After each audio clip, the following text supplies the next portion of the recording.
একসময় বিএনপি এবং জামাত ইসলামের নেতাকর্মীদের হাত ধরে বেড়ে ওঠা ভিপি নূর, সেই শৈশব থেকে যিনি ছাত্রলীগ করতেন, ফুল ফ্যামিলি, শেখ হাসিনার চেহারার মধ্যে যিনি মায়ের রূপ দেখতেন, সেই ভিপি নূর নামের শেষে আবার পরবর্তী সময় লাগছে বিকাশ নূর।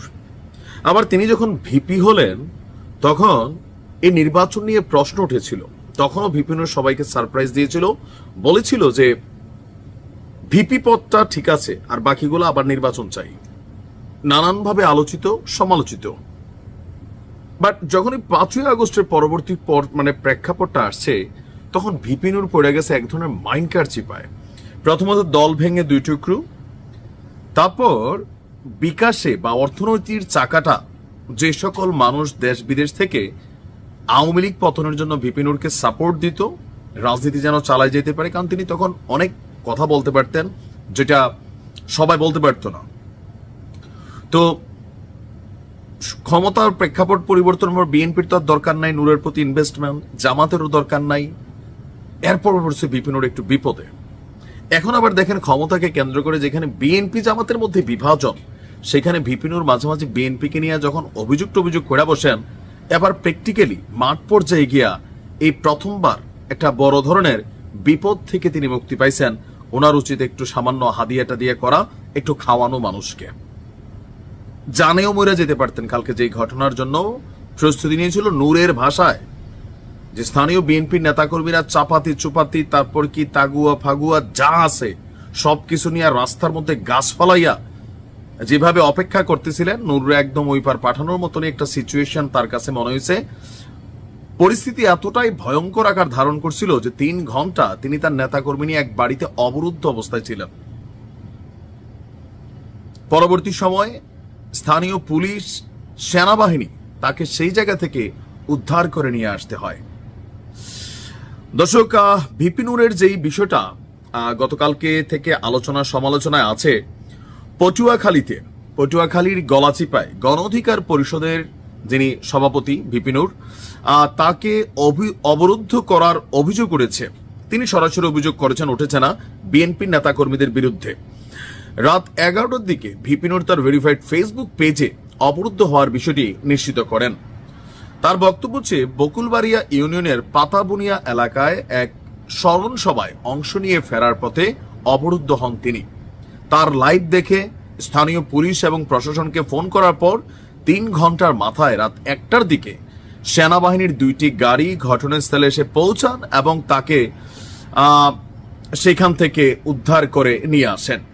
তার ভেরিফাইড ফেসবুক পোস্টে তিনি বলছেন যে মামুনের অনুসারীরা রাস্তায় গাছ ফেলে গুলতি ছটকা, লোহার রড, রামদা ইত্যাদি নিয়ে তাদের পথরোধ করেন। এমন সময় স্থানীয় কয়েকজনকে, তার নেতাকর্মীদেরকে মারধর করে 2টি মোটরসাইকেল ভাঙচুর করা হয়।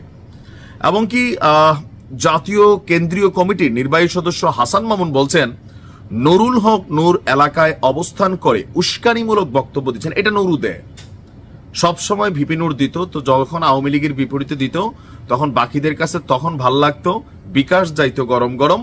বাট যখন এখন ক্ষমতার প্রেক্ষাপট পরিবর্তন হয়েছে, যখন বিভিন্ন ইস্যুতে বিএনপিকে টার্গেট করে চান্দাবাজের দল, এই লুটেরার দল, এরকম নানান বক্তব্য কিন্তু ভিপি নূর দেয়। ভিপি নূর তো চিনেনি, সেই জ্বালাময়ী বক্তব্য যখন শত্রুর বিরুদ্ধে যায় ভালোই লাগে, যখন নিজের উপর পড়ে তখন এটা কিন্তু উস্কানিমূলকই মনে হয়। বিএনপি নেতা, কেন্দ্রীয় বিএনপির জাতীয় নির্বাহী কমিটির সদস্য হাসান মামুন বলছেন, এছাড়াও বুধবার তিনি প্রকাশ্যে একটি ঠিকাদারি কাজ নিয়ে জেলা বিএনপির এক জ্যেষ্ঠ নেতাকে জড়িয়ে উদ্দেশ্য প্রণোদিত বক্তব্য দিয়েছেন ভিপি নূর।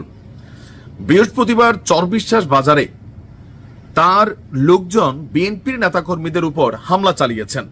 এইসব উস্কানিমূলক বক্তব্যের কারণে স্থানীয় লোকজন ভিপি নূরকে সাইজ করার জন্য ক্ষিপ্ত হন।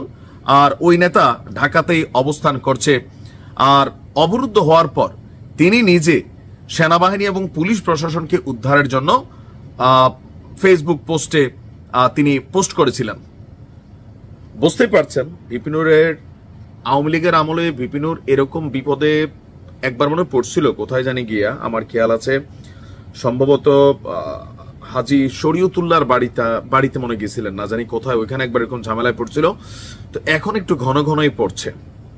তবে ভিপিনুরের উচিত বক্তব্য দেওয়ার সময় সম্মান রাইখা দেওয়া, নয়তো পরিস্থিতি যে আকার ধারণ করছে এমনও হইতে পারে যে হিরো আলমের মতন অবস্থান হয়ে যেতে পারে। মানে যেটা বুঝাচ্ছি, হিরো আলম দেখেন আওয়ামী লীগের আমলে কথায় কথায় নির্বাচন, এর বিরুদ্ধে নির্বাচন, ওর বিরুদ্ধে নির্বাচন, বিএনপি আসার পর দুই একবার থাবর টাবর খাইয়া এখন কিন্তু একদম ঠান্ডা হইয়া না আছে নির্বাচনের, হ্যাঁ মানে চুলকানি, আরো আছে অনেক কিছু, বন্ধ হয়ে গেছে। নূর ভাই, আগিলা দিন নাই। হ্যাঁ, ভালো থাকুন।